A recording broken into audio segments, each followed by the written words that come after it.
نبی کا جانشین وہ ہوگا جو سب سے زیادہ علم دین رکھے، سب سے زیادہ متقی ہو، سب سے زیادہ نبی سے عشق رکھے.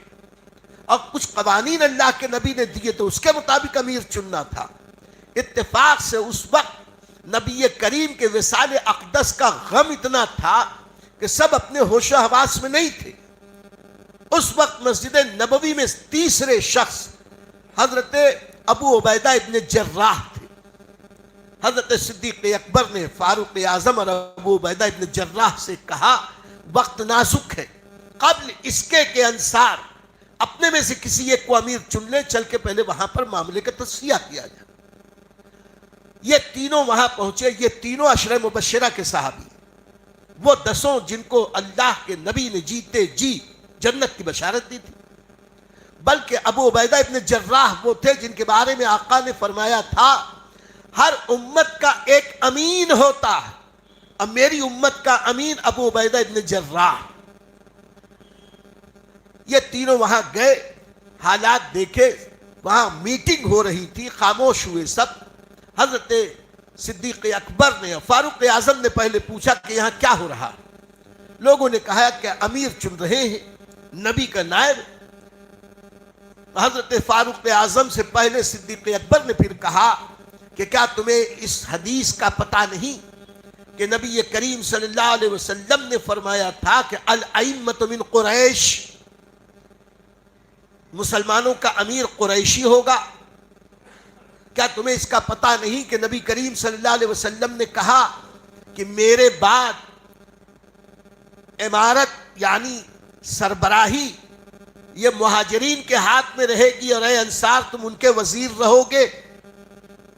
اتفاق کی بات یہ روایتیں ان کے ذہن میں نہ رہی، اس طرف ذہن نہیں گیا، انسان ہے. جیسے ہی ان لوگوں نے یہ باتیں کی تو سارے انصار نے کہا ہم دنیا کی حکومت کے لیے مسلمان نہیں ہوئے تھے، اللہ اور رسول کی رضا کے لیے مسلمان ہوئے تھے. ہم اس بات کے قائل ہیں کہ نبی کریم نے اگر کہا کہ سربراہی قریش کے لیے مہاجرین کے لیے تو ہم مانتے ہیں.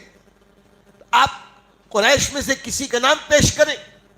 حضرت صدیق اکبر رضی اللہ تعالیٰ نے ابو عبیدہ ابن جراح سے کہا اے ابو عبیدہ، آپ کو نبی کریم نے امین امت کا خطاب دیا ہے، ہاتھ آگے بڑھاؤ، میں آپ کے ہاتھ پہ بیعت کر کے آپ کو امیر بناتا ہوں، اپنا امیر مانتا ہوں.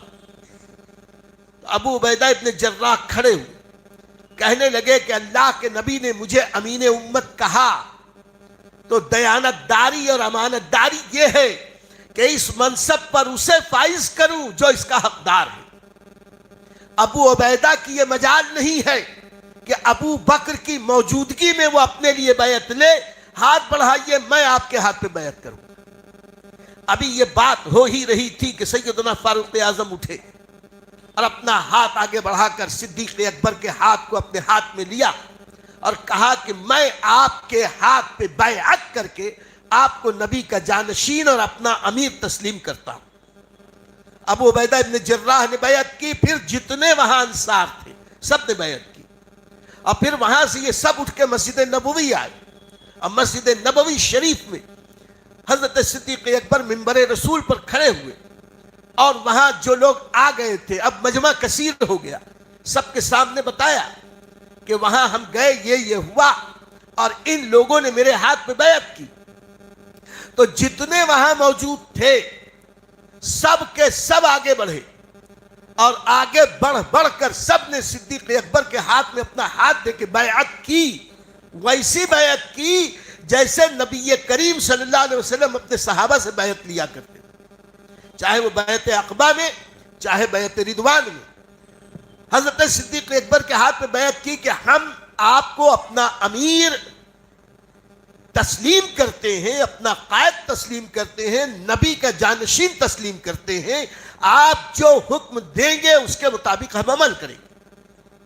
جب یہ بات ہوئی میرے دوستو، ایک ہی دن میں جس دن سرکار کا وصال اقدس ہوا، ابھی سرکار کا جسد پاک حجرہ عائشہ میں موجود ہے، ابھی تجہیز و تکفین بھی نہیں ہوئی، 3 دن کے بعد ہوئی ہے، بدھ کے دن، تیسرے دن. پہلے ہی دن جب صحابہ کرام کو خبر لگتی گئی آتے گئے، خبر لگتی گئی آتے گئے، حجرہ رسول پہ حاضری دیتے، مسجد میں آتے اور صدیق اکبر کے ہاتھ پر بیعت کرتے رہے۔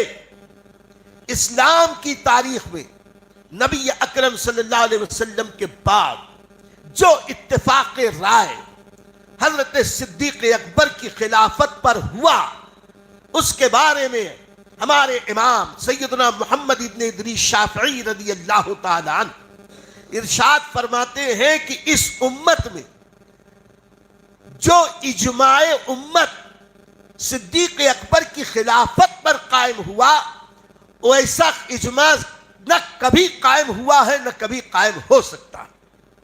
فرمایا کہ ایک ہی دن میں 30,000 سے زیادہ صحابہ نے برضا و رغبت، خوشی اور رضامندی سے حضرت صدیق اکبر کو اپنا امام تسلیم کیا۔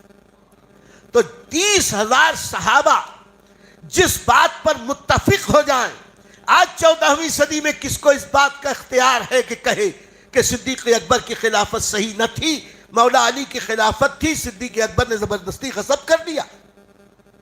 جو ایسا کہتا ہے وہ گمراہ ہے، گمراہ گر۔ سب سے پہلے خلیفہ جن کی خلافت پر سارے صحابہ متفق ہیں، اب وہ صحابہ میرے دوستوں، میں ابھی تھوڑی دیر کے بعد عرض کروں گا کہ یہ صحابہ کرام کیسے تھے۔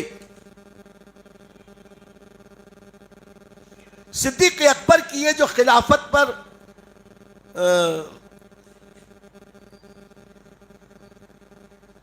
سارے لوگوں کا اجماع ہوا، پتہ چلا کہ نبی کریم نے یہ بھی فرمایا تھا میری امت گمراہی پر کبھی جمع نہیں ہو سکتی۔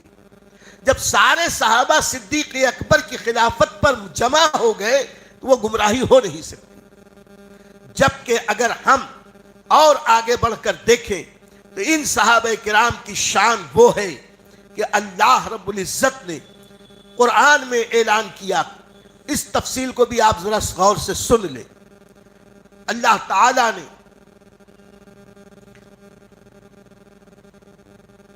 قرآن پاک میں اعلان فرمایا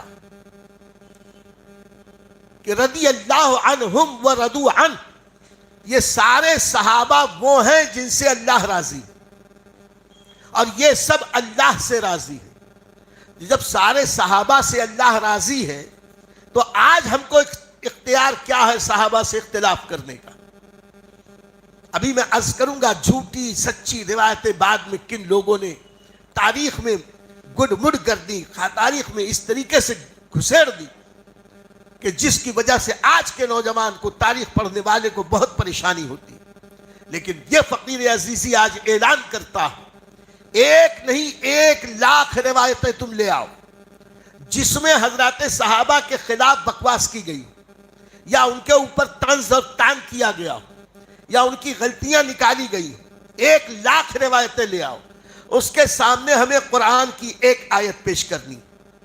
رضی اللہ عنہ، اللہ نے کہہ دیا کہ یہ ان سب سے میں راضی، مہاجرین سے میں راضی، انصار سے میں راضی، نام لے لے کے اللہ نے کہا، سابقون الاولون سے میں راضی ہوں، فتح مکہ سے پہلے جو مسلمان ہوئے ان سے میں راضی، فتح مکہ کے بعد جو مسلمان ہوئے ان سے میں راضی۔